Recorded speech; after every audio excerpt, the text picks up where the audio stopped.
about sleep. Sleep, everyone struggles with it, and there are various factors that can impact it. Obviously, change the angles. Come on. So obviously, I've changed the layout of the board. Okay, we're looking a little bit more profesh. I don't want to make it all childish. So we have reduced immune system. Okay, so we're more likely to fall ill. We're more likely to catch viruses, infections, whatever it might be, like a common cold. Yeah. Poorer recovery, which kind of ties into a worse immune system. If our recovery is not good, our immune system worsens. But this can also link to exercise. So if you're not recovering enough, my brother, my sister, my friend, auntie, uncle, you're not going to make any muscular gains. Okay? So sleep well. And here we have poor memory or worse memory. Now, I had someone at work, and I remember speaking to him, and he was mentioning all of these issues. He was mentioning about he was falling ill more regularly, and he had worse. Where's my memory one? He had worse memory as well. Now, I remember asking him, does he have low testosterone? That was obviously yes. And it's important to note that your hormones can impact your quality of your sleep. So if you're a woman and you're menopausal, perimenopausal, whatever it might be, and you're not taking any sort of HRT or regulating your hormones in that way, then yes, you're going to feel the impact of poor sleep. Mood will be one of them. You'll get... 3 hours later. Yo, why is he looking at me like that? What's up, little bud? And less energy. So you're going to feel fatigue and tiredness, all right? But we're going to get into all of that stuff. Don't rush me. Now, the factors that affect your sleep include, we already spoke about it, low testosterone. Your hormones are very important for regulating stuff like your energy, your immune function, etc. Menopause. There are many, many symptoms of menopause, and a lot of these symptoms can actually impact your sleep as well. So if you're a woman and you're watching this, oh sorry, I clicked the wrong one. But menopause is something that can really impact it. You might get symptoms, night sweats, hot flushes.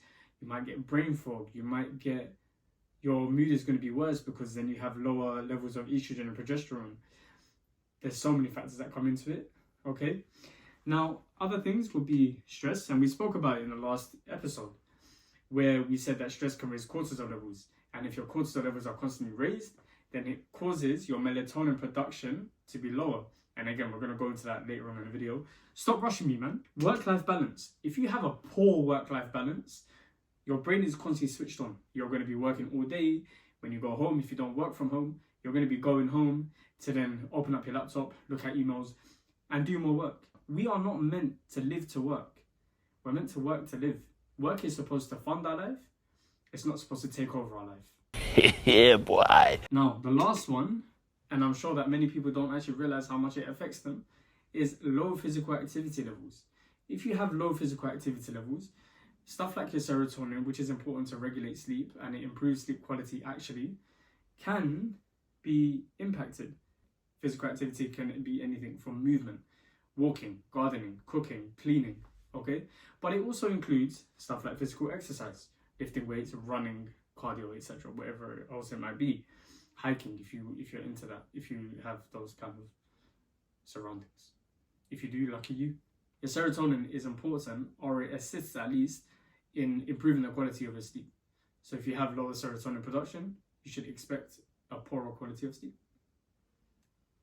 Now, your circadian rhythm, and I'm sure a lot of people have heard about this, but do you really know what it is? Your circadian rhythm is essentially your body's 24-hour clock. And what it does, and the reason that it's important, is because it basically tells your body when it's time to wake up and when it's time to start winding down and getting ready to go to sleep.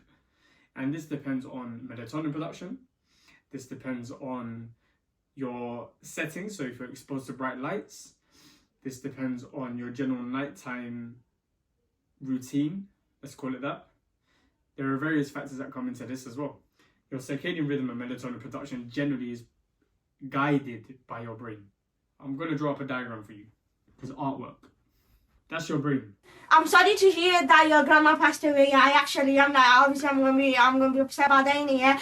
Anyway, that's your brain. Your brain sends signals to your body. Okay, this is in the daytime. I don't know if you can see that. It says wake up. Your brain sends these signals to your body. Cool, we're ready to wake up. Let's get up. It's daytime. there's light. Boom. If you look at the bottom, that's nighttime.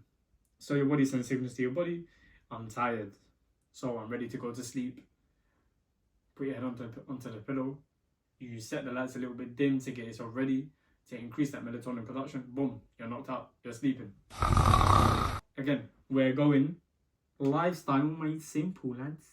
Anyway, in this early stage, okay, during the day, your melatonin production is lower. But what you'll find is that your cortisol levels are higher because cortisol allows your body to wake up. Now, we move on to the nighttime section. It's not a very good arrow, but in the evening, your melatonin production is higher, and then your cortisol production should be lower. And again, we've spoken about the factors that can impact your cortisol levels and as to why you might not be able to sleep. But this is generally how it should work. In the evening, your melatonin production rises. Pull up my chair, bruv. Now, I do just want to say that when you're on your phone at nighttime, in a dark room, or even if there's bright lights, like this one, or you're looking at your phone or wherever it might be, okay, your melatonin production either reduces or it stops. And this can impact the quality of your sleep. So, stop doom scrolling. Read a book. Have dim lighting. Mood lighting. Make it romantical for yourself. Romanticize. That's enough of that. Let's talk about our REM cycles. Look at my little bike there. Do you guys know the song? I like to ride my bicycle. I want to ride my bike. Say ooh. So we have NREM 1. 3-1. When the crowd say ball, selector. The N in this case stands for non-rapid eye movement. Okay? So this is the first stage of our sleep cycle, and it's the earliest stage. And this only lasts for about 5% of our sleep time. You know, with this bit here and the colourful pens and stuff, I feel like such a secondary school teacher, man. NREM 2. So non-rapid eye movement 2 is the second stage of our sleep cycle, and it lasts for a majority of it, okay? So it's about 45% of our sleep time. Now, shock. It's a slightly deeper stage of sleep compared to stage 1. It's a very whistle-stop tool, but it's going to give you enough understanding around how your sleep cycle works. Numero 3. Yeah, that one, innit? Now we're moving on to number 3, which is our deepest stage of sleep. Okay? Now, this makes up about 25% of our sleep time. This stage in particular is important for repairing injuries and encouraging the strengthening of our immune system. So this stage is necessary to start feeling well rested. In an ideal world, what we want is to get into this stage as early as possible. ASAP Rocky. Adrian! We're going to move on to REM. So rapid eye movement. Let's go. Our REM, rapid eye movement. And now this is our dreaming phase. This makes up about 25% of our sleep cycle again. Our REM sleep can last up to about an hour, with the first part of our REM sleep, okay, being about 10 minutes. Or normally it's the shortest time. It gradually gets longer, but it can last up to 1 hour. The reason that it's referred to as rapid eye movement is because basically our eyes just move under our eyelids. Whoever came up with the name did super creative. If anyone more than 10, 20 people watch this video, just put a comment down below and say what your name for rapid eye movement will be instead. Exercise and sleep. We've got a man weightlifting over here. I think it's 150 kilos, 2 red plates and 1 blue. On this side, we can see that it regulates your circadian rhythm, okay? And this means that your body's wake-sleep cycle is just optimized, okay?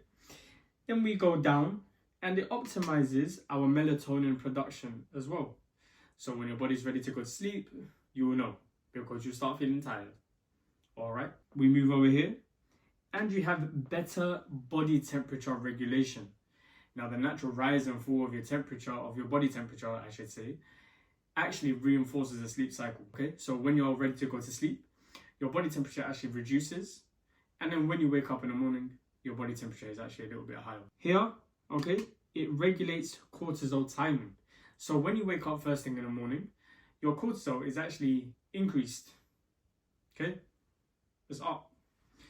Then, when you're ready to go to sleep and your body's telling you that we're tired and we're producing melatonin, your cortisol levels reduce. And again, like we said earlier, there are factors that can impact this, and you just have to make sure that you control aspects of your life to optimize and maximize the quality of your sleep. Don't compromise your health. Now that's the end of the video. Okay, I hope you enjoyed it. I actually really enjoy making these videos, and I hope that it's helpful for anyone who comes across it. There's not really much more to say, to be honest. I hope I'm getting better at the videos, definitely. But I hope people are finding value in it if you have watched it until the end. So, if you've enjoyed it, like, share, comment, subscribe, all of that good stuff that YouTubers say. And I'll see you in the next video where we're going to be talking about hormones. If you're a woman, stick around because we're going to be talking about menopause, estrogen, progesterone. And if you're a man, we're going to be talking about testosterone and your growth hormones. Alright guys, I'll see you in the next video. Lifestyle Made Simple. Bye.